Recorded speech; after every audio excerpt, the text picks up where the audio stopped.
So here we are, class number 3, historical research and genealogy. So fun stuff presented by me, Alex Matsuo. All right, so of course, because I know people are going to be watching the archive, just so you know, the ideas and topics presented here are the property of the Association of Paranormal Study, and any personal opinions, thoughts, and theories are under copyright and protected by intellectual property laws. So you're more than welcome to use the sources that I have and go do your own research, but please do not copy this class. Please do not copy my exact words. And yeah, just don't do it. Anyway, let's keep going. And I know the people who are present right now know who I am, but in case you're watching the archive and you're wondering who is this chick and why is she telling me all this stuff, my name is Alex Matsuo, and I am the founder and director of the Association of Paranormal Study, which I founded in 2011. I have been investigating since I was 16 years old, if I'm going to put a number on it. And I'm the author of 3 paranormal books, and hopefully I was featured in Travel Channel's Most Terrifying Places in America, along with 3 of my other team members. And if you want to know a specialty of mine, I like to look into the relationship between hauntings and societal trends of that time, and so on and so forth. All right, here we go. So historical research, where do we start? So pretty much historical research is we're researching the past and looking into the context of the location's history. So we want to know who was present in this location, what happened, what events had happened in this location, throughout its history. When did it happen? Where did it happen? Not just, oh, this murder happened in a house, but it's like, where did it happen? Did it happen in the hallway, the bathroom? Where was the baby born? Like that kind of thing. And why? Like, why did these things happen? So anyway, when it comes to historical research, where do you start? So this is how I start out. I start out big and I work my way in. So I start with the state. Like for example, if I'm going to use North Carolina, what do we know about North Carolina? We know that it's technically the South. Civil War wise, things were kind of split between Union and Confederate, mainly leaning towards Confederate. But it wasn't unheard of to hear of North Carolinians, fighting for the Union. The capital is Raleigh, which, got by the Civil War fairly well without getting too scathed. But anyway, so starting with, we want to start with the bigger things such as this. Then you're going to look into the county. What historical events happened in the county that you live, or that the location is in. So, I mean, it's going to be very broad, but it gives you a basic understanding of what you might be dealing with as you start working your way in. Same thing when you work into the city. Now, specifically when you start going into the city, you're going to want to look at the status of any sort of historic district. Like I know here in Raleigh, Oakwood is like a historic district, so to speak. When you have New Orleans, you have Bourbon Street. So I'm looking into just more than just tourism. For example, Old South Pittsburgh, South Pittsburgh, not Old South Pittsburgh, but South Pittsburgh, where we did Most Terrifying Places in America. They have a historical plaque about the shootout that we investigated. And this happened in 1927. The shootout happened. They only got that plaque within the last, I think, decade. So it was fairly recent, and they actually were able to get it listed on the list of historical places. So just because something may have happened in way in the past, it doesn't mean that it's being recognized right away. So you do want to look into that sort of status. And if you do find something, then that gives you a lot more information. So they also want to look into the neighborhood. Obviously, if you're doing a residential case, then you're looking at, if you're looking at a home, then you're going to look for similar structures. I found this almost in any neighborhood that I lived in, even in like newer neighborhoods, like there's always similar houses like around the block. And you can get, if you can't find, if in your initial search you can't find anything right away, you can usually find something by looking at one of the surrounding houses and looking up the history of those houses.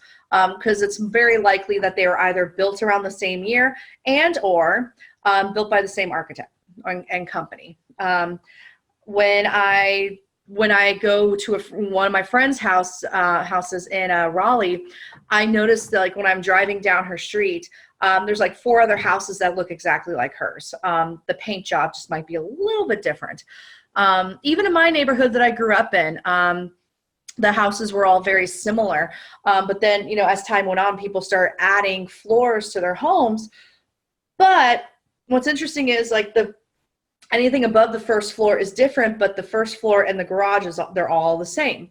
So that'll give you an idea of historical context as well. So your first step, if you're going to look up the history of a home or a building, you want to look up the land and property records. And what that means is you're going to have to, I'll go into this more in a little bit, but you're going to be looking into, you know, who, well, first you're going to want to ask the client or the owner if they have the deed or the title. Usually that will give you, that'll give you names, and that's probably one of the most important thing you're going to want is names. So that's going to be essential because that's how you're going to figure out, you know, that's how you're going to figure out where things are. Now, if you're finding yourself a little bit stuck, look up the Sanborn fire maps. These are insurance maps. So I think the Library of Congress, they put up like 25,000 Sanborn fire maps online. And so maps are going to be added monthly until 2020 for a total of, I guess, 500,000 maps. So, and what's really cool is this map is going to feature maps that were published before 1900. So I think the states they have is like North Dakota, Arkansas, not North Carolina, Kentucky, Nevada. So, and Alaska is online too. By 2020, all the states are going to be up.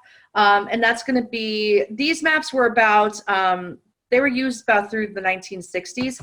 So, but you're dating back research-wise from the 1880s to the 1960s. So this is important because, I mean, let's be honest, there's a lot of building renovations happening these days.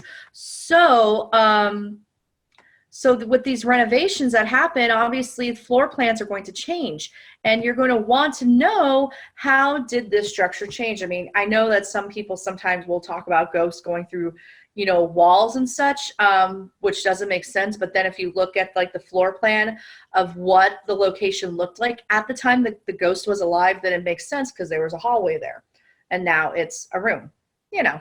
So now, if all this information isn't readily available online, then you're going to have to, you know, pick up your feet and go to the county records office.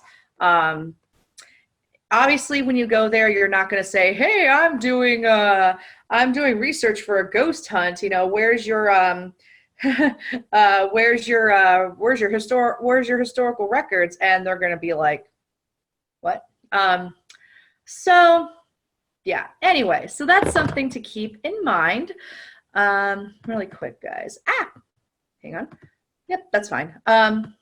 Okay, so what this is going to be really important, what's important is types of records. So there are many, many, many different types of records. We're looking at more than just land and land records and such. So you have vital records. Now, these records are all covered by, they all cover different things.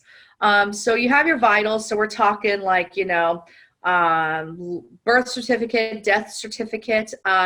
So you have the government vital records, church vital records, which, yes, that is a thing depending on what area you're looking at. And you're also going to be looking at family records too. That's actually very important as well. So family records are going to be, hang on guys, I'm going to change one thing. Okay, nope, that's not what I want. All right, there we go. Okay. All right, so anyway, so you're also going to be looking at, you want to look up the census. Oh, I forgot to mention family records. If you have a family that's religious and you want to look up, family records like birth and death, ask about if there's a family Bible, or if there is an old Bible around the house, because I have like 6 Bibles that my family all owned like throughout their lives. And you'll be surprised, there's like historical records in there about who lived, who died, who got married, and it's all like written in there. And what's really interesting is some of these Bibles actually make it to thrift stores, and it breaks my heart because it's like, oh my gosh, you got all these things happening here. So the census is a great place to look as well. The census, granted, I'll be honest, sometimes reading the census is going to be a bit, it's going to be a little challenging because the handwriting might be a little indecipherable. So that can be a little challenging too. So another place you want to look at is cemeteries. Cemeteries are a really great place too, because obviously you do have yeah, I mean, you got names and a birth and a death date. So anyway, so another place to look is immigration and emigration. So probably one of the coolest pieces of documentation I found with my family was I found my grandfather's immigration record when he came over to the United States from Hawaii in 1940. Yeah, it was 1940. So I mean, it was basically the records that they took, when he was getting off the boat. Now, I also found, I will admit that I'm going to stop share real quick so I can talk. Something else that was really interesting that I found was I was able to discover this, another immigration record of my great-grandfather who lived in Japan, when he emigrated from Japan to Hawaii. So that was cool for me because I didn't know when he actually left Japan. So anyway, and I can go over what you can find with each record too, but that's like the super detailed stuff. So this is for arriving and departing a country. There's ship passengers list, border crossing records, passport applications. Now for immigration records, you're looking at, there's not a lot before 1820. From 1820 to 1893, you're looking at just the name, age, gender, and country of origin. And then 1893, they started doing more extensive information, like where they last lived, if they were married, passport applications. And then what you're going to want to look at is let me get back to the PowerPoint. No, how do I escape? This isn't what I wanted. No, hang on guys. I am having a hard time with PowerPoint today. Okay, let me try this again. It's just hard to navigate with PowerPoint and this Zoom sometimes. Here we go. Okay, so vital records. Oh yeah, so citizenship and naturalization, that's obviously about when, oh, that's fantastic. when a person became a citizen. Too fast. Now there's a little bit of interesting things when it comes to like 1790. So wait, I think I got my year wrong. So before 1907, you weren't able to find a spouse's name, date, and a place of birth. Now, beginning in 1790, the naturalization process required 2 steps. You had to live in the U.S. for 2 years, and you could file a declaration to become a citizen. And then 3 years later, you could petition for naturalization, and the final certificate issue was based on the petition. Okay, so then you have land and property. It's just easy for me to do it this way. Land and property. These were records generated by purchase of sale and land. So obviously you're looking at name, spouses, family members, neighbors, which is really important. Maryland gave parcels of land names such as like Dorsey's, Folly, and so forth. Probate, that was settling an estate after death. If they died with a will intact, then they died testate. Without a will, it was intestate. Let me type that in for you guys. Nope, that's not what I want. That's not what I want. Oh, well. Actually, maybe is this what I want? Okay. Nope, I don't want that either. One of these days, guys, I'll figure out soon. Okay, so we had testate, that's dying with a will. And then we have intestate without a will. All right. Okay, so there you go. Anyway, then we had taxation. That's tax receipts paid to the government. Military records. Luckily now we have a lot of access to military records. Like I can access my grandfather's military records. Actually, maybe I can show you guys my process with that. Let me think. I'll do that at the end. So I can go into more about researching military history because that's what I'm currently doing right now with my grandfather. Yeah. Anyway, there's military records, probate, taxation, newspapers. Obviously, that's a given. Okay. Let me go into. Can I view this? Can I do this as like show? All right. What number am I on? 6. Okay. I'm just going to go to 6. Okay. All right. Now, what if this is all, I just like told you guys a lot of information. So what do you need? If you're just trying to find age, then you're going to want to look, this is kind of like a cheat sheet that I found online. That's brilliant. If you need to take a screenshot, go for it. If you're looking for someone's age, you're going to look at census, vital records, cemeteries, military records, and taxation. If you want a birth date and a place, cemeteries, newspapers, census, vital records. If you want to find the country of a foreign birth, you're going to look at naturalization, vital, records, census, military, vital, newspapers. Death date and place, you're looking at vitals, cemeteries, probate, records, newspapers, Bible records, military records, newspapers. Foreign birth location. So biographies, immigration and immigration, newspapers, vitals, published genealogies, they're out there now.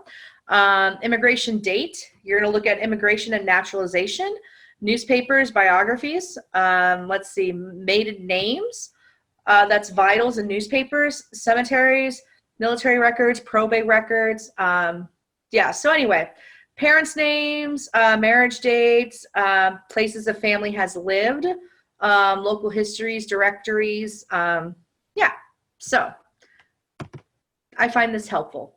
I went over this last class, how we do historical research. I'm doing this for those who maybe didn't watch the previous class. Do you do your historical research before or after the investigation? APS does both. So the historian and the director, will do the research and share findings with specific investigators, but we keep our psychic mediums in the dark. And then Yeah, so when we do this, so we have something to talk about when there's a reaction or if we need to trigger a response. Okay, so from a ghost hunter's perspective, don't take the haunted locations website at face value. I said this last week and I'm going to say it again. Do not take it at face value because you might not be getting accurate information. Use it as a starting point. Look at the names that they mention and then research those. Like use the location and the name as your starting point. Like if it says X, Y, and Z person died here at this hospital, okay, in 1966.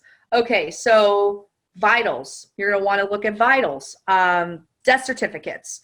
And then you also want to learn the history of the land, not only the building, because that can give you context on what might have happened in the area before the structure was built. St. Albans is the perfect example. Before that hospital was even built, we're still trying to get this verified, but apparently there were Native American like interactions and disputes that happened on that land. So that's something to think about. You know, did that really happen? It was also a boys' school before it became a sanatorium, which has been verified. Yeah, so you're gonna feel like a detective at times. I always joke about that, but it's true. Now, genealogy. Now, genealogy specifically is researching the lineage of families. So the big thing I'm going to tell you is you need to learn how to read historical records. You're going to have to learn how to read historical records based on what era you're looking at. I mentioned, you guys heard me mention like prior to this year and that year and after this year. That's really important. Sometimes what you're going to encounter, and I encountered this with my own family, I learned that misspellings can happen and they can either confirm something or they can just create a whole new nightmare for you. So you have to look at spellings of like names, looking at middle names, maiden names. If you're really stuck on trying to find a maiden name for someone who lived in like between the 1900s and the 1930s, there's a chance that a woman's maiden name is her middle name. Like my grandmother was Pauline Rice Matsuo. Her maiden name was Rice. She didn't have a middle name. So that was common, and it still happens today, actually. So that's something to keep in mind. So you need to learn how to read birth certificates, marriage licenses, death certificates, all the records that I just talked about. And I mean, there's like books on this. There's courses. I have aspirations to become a genealogist because I mean they make okay money, and I enjoy genealogy because they can tell us a lot. Now, with genealogy, you're going to be looking at different places for your information. I know a lot of people default to Ancestry.com, and don't get me wrong, Ancestry.com is amazing. The only problem is it's very, very expensive. It's very expensive. Like we're talking like not quite breaking the bank, but I mean, it's significant enough that I'm like, you know. So I basically will do Ancestry.com sprints, especially if we have a case coming up and I really need to do some research while researching my own stuff. I will, for 30 days while I paid for that membership, I'll just going hard. So courthouses have their records. We know families have their records, churches have records, and libraries. Now, the big thing I'm going to tell you is to look at the names of everyone you see on that paper. And also you're going to want to look at who provided that information. Was it the government? Was it a friend, a family member, enemy? And you want to look at the context of the records. A big thing to do as well, from point A, you're going to want to write everything down. Write everything down. And then there's something called multi-generational charts and family group sheets. Those are really nifty as well. I'm going to show you guys, this is the Virginia State Library in Richmond. This came from the records. Now, this is my family's history when it comes to Civil War. So I'm going to show you. So first, this was William Rigsby. So you can see like Commonwealth of Virginia. This is how you know it's like legit stuff. So this one says William Rigsby. That was my great grandmother's maiden name. Enlisted in Tazewell County, Virginia, January 1st, 1864, in Company 1 of the 16th Regiment Virginia Cavalry for 3 years. He was mustered into service as a private on August 7th, 1864. At age 19, he was captured at Moorfield, Russell County, Virginia, and was taken to Harper's Ferry, Virginia. From there, Camp Chase, Ohio. On March 18, 1865, he was transferred to Point Lookout, Maryland, for exchange. He last appears on a muster roll of detachment of paroled and exchanged prisoners at Camp Lee, near Richmond, Virginia, dated March 28, 1865, with the comment present. So that tells me a lot right there. One, I have kin that was taken prisoner at he was at Harper's Ferry. So when I go to Harper's Ferry, I may just ask, hey, do any of you know William Rigsby? Let's see. Now, Thomas Rigsby was my great. So this was like my great uncle. Now, my great grandmother's grandfather was Thomas Rigsby, and this guy, this is why I have faith in my family. So Thomas Rigsby, he enlisted February 1st, 1863, so a year before William Rigsby, the Company 1, 16th Regiment Virginia Cavalry for 3 years. He was mustered into service as a private on the company muster roll for November to December 1864. The last record on file, he is reported to have deserted to July 1864 and dropped from the rolls. So he basically bounced. So Archibald Rigsby, he was present. Okay, so here is Thomas Rigsby. Here's another one, Thomas Rigsby, born in 1777. Not the same Thomas Rigsby. This is, I don't know what. So this is Thomas Rigsby first, and Thomas Rigsby Jr. was the one who deserted his post. But you can see here is a family, this is a family group sheet. So you can see, Thomas Rigsby, son of, his birth was 1777, and actually he was born in North Carolina. I did not know I had like North Carolina roots at all before I moved here.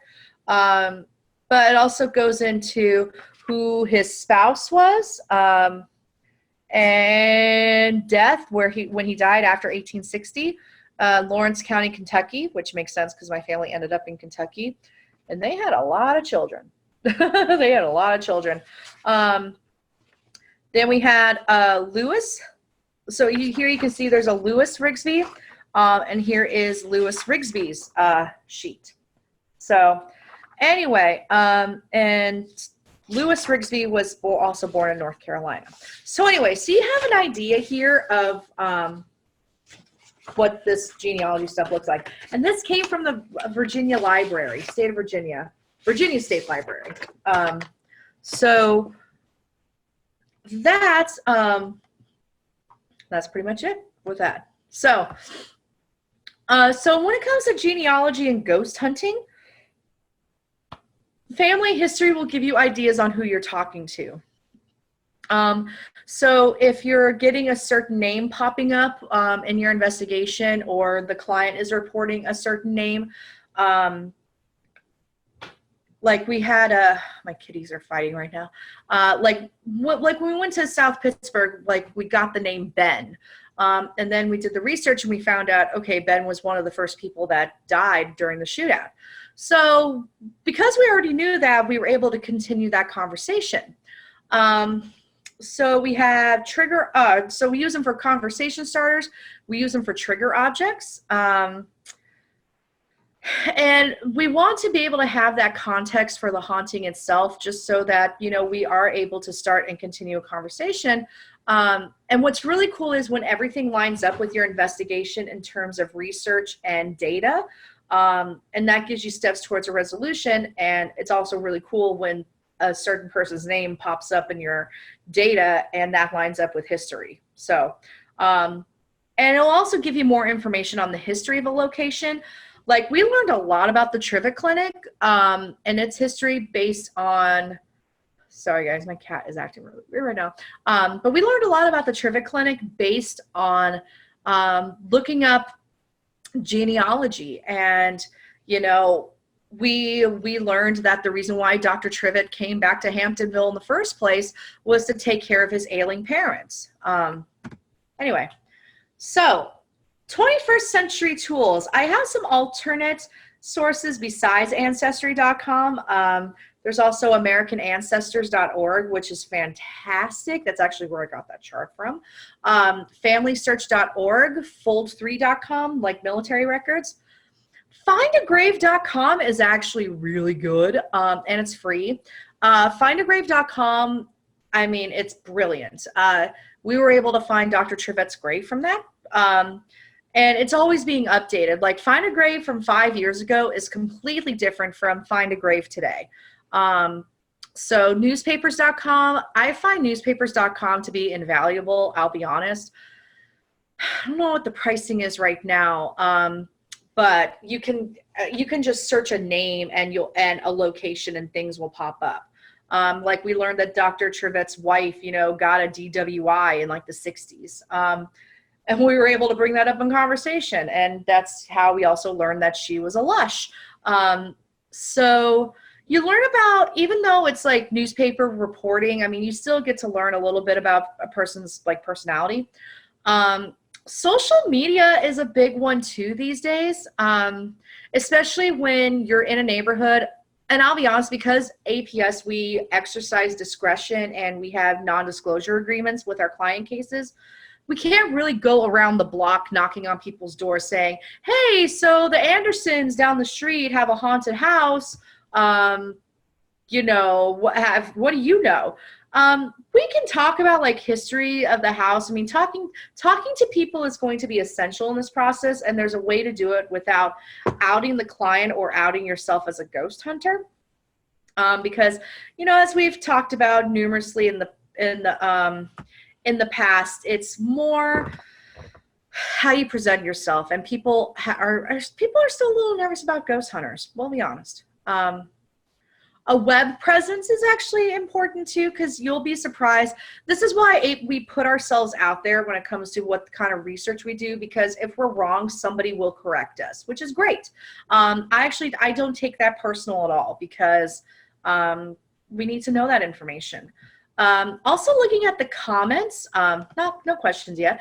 We also need to look at the comments on websites, and I'm going to show you why in just a moment. I'll show you guys how Beth found out about a possible reason why Gina Hall is haunting St. Albans. And we also use social media to contact local descendants. I've talked to a lot of people that are related to the people I found in historical research and genealogy from a genealogy standpoint. And sometimes I've had that family member, if they were open to it, go to the client's house with me and basically ask their deceased relative to leave the house. Because it makes a different impact. And obviously 21st century, you still got library archives and government websites. So anyway, so I'm going to stop share real quick. I'm going to show you guys, I'm going to get my other website up. All right, how should I do this? World War II records. Okay. I'm going to have to look up my docs. Hang on, guys. I mean, you guys can watch me do this too. I don't mind. And show. Okay. Look up Google Docs. Let me share my screen so you guys can see this.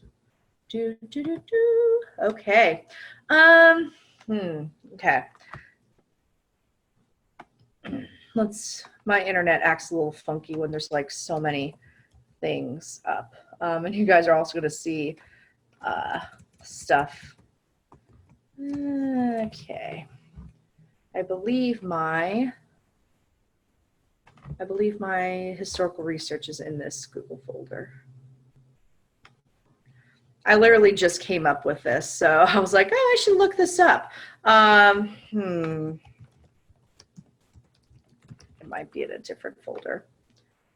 No. Okay. That is not what I was looking for. Okay. So let's find National Archives. Oh. All right. So this is this is something where you're saying, oh, maybe I want to look something up about my grandfather in World War II. So this is where you're going to start getting more complicated stuff. So we're looking at African Americans, casualty lists, and missing. And what's really cool here is on the left, you can see often requested records, and World War II is that. Research by format, you have microfilm, maps and aerial images, photos, posters, and pictures. Okay, so we have electronic records related to World War II. So we have record group 38. So we're looking at Army enlistment because I know this is how much I know. I can actually go into this one really quick too. So online access. So I'm looking at Army enlistment records. So this is the catalog. So it's going to load that up. I think my internet's a little slower because I got Zoom up. Yeah, I think so. No, that kind of puts a damper on my plans. I'm actually basically going to go through. I'm going to go through how I found my grandfather's draft number. Okay, so I'm going to be looking up a category. We're looking at. Let's look up Matsuo. Let's see what comes up with Matsuo. Okay, so the Japanese-American relocation during World War II, it makes sense because guess what?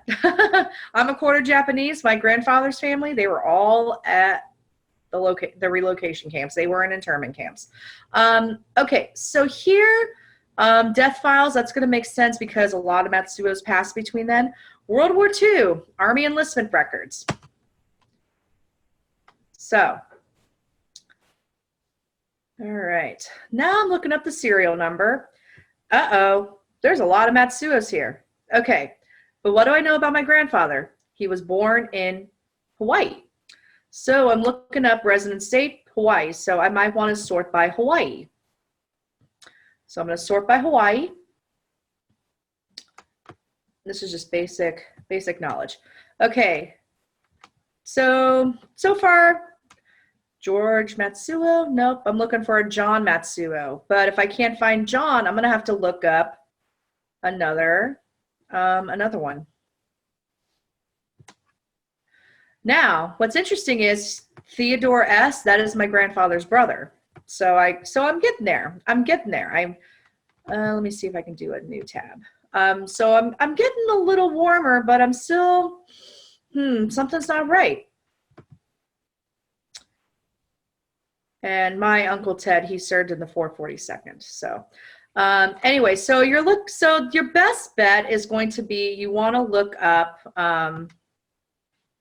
You're gonna want to look up some sort of. What's a good word for it? Yeah, having a draft number is going to help. I may not have my tips on how I found my grandfather on this computer.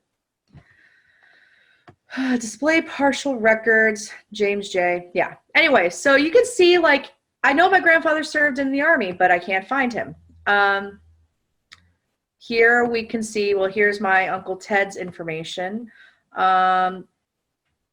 So Japanese citizen, single without dependents, you can see everything. Term of enlistment, you can see pretty much everything that we need to know. Anyway, and I know, don't want to mute. Okay. So anyway, so you get an idea of what we're going to be looking at when it comes to enlistment records. How did I find my grandfather?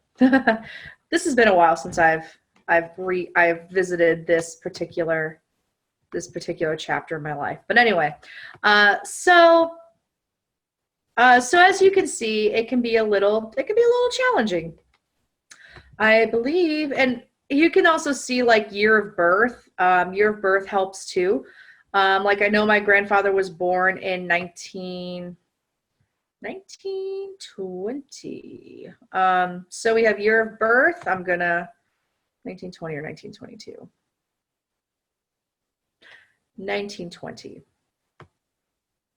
Yep, it was 1920. Okay, so that still doesn't help me though, because yeah. So anyway, but the other thing I learned was my grandfather served in special operations. So his record's a little challenging to find. I do have it written down in my, I actually have like a little case of, I have a case of like of all of his information, but that's a little challenging right now. Let me just check my phone real quick to make sure I didn't text it to anybody. Ew, I think I know how I can find it. This is why you keep a research blog. This is the perfect example. All right, let me look it up. I need draft number. Anyway, if you have any questions, feel free to type them into the chat. I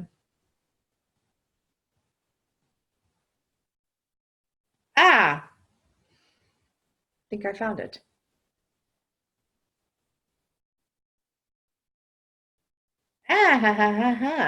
Okay, I found it. Okay. I was able to find it. Okay, so this is the number that I know. Okay. Let's see what pops up. Better pop up. There it is. Okay. So look at that. Look at that. So,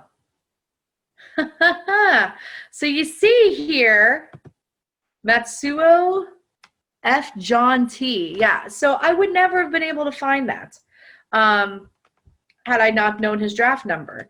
So, and I had to find his draft number from his separation paperwork when he left. So he was in the Air Force too, and the Air Force came from the Army, but that wasn't created until later. So he was living in Washington at the time. He enlisted in Tacoma in King County. So he enlisted March 19th, 1942. He was a private. So warrant officer. So but so he stayed in the Army for pretty much, or in the military for most of his life. It's funny, they have him as a Japanese citizen, but he was born in Hawaii. I find this really funny that his occupation was actor, and like it was actors and actresses. I find that to be very odd. The other thing I found, and what's really cool is if I need to find a film reel, then there's the number right there. What I found to be interesting, this wasn't another record that I found, but he was picked up, I think, in Alaska. So I'm wondering if he tried to run. I don't know. So anyway, so that's just kind of a glimpse into my life as someone who researches, and this sort of thing crosses over into the paranormal too, when you're trying to learn the history about somebody or someplace. So anyway, I can go ahead and stop share. All right. Any questions? Any questions at all? All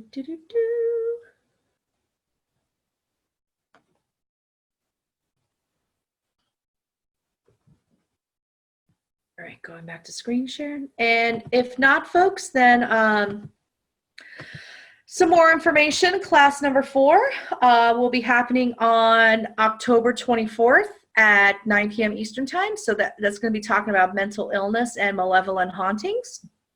So feel free to like our Facebook page, join our Facebook group, Association of Paranormal Study. There will be a post-class survey sent this probably this tomorrow or Saturday. And if you want to see APS on TV, there's our episode on Most Terrifying Places in America on Travel Channel is going to air on the 21st at 3 p.m. and the 29th at 1 p.m. So, all right, folks, thank you all so much for joining me tonight. And I hope this was helpful to you guys with the information. And I will see you guys next class.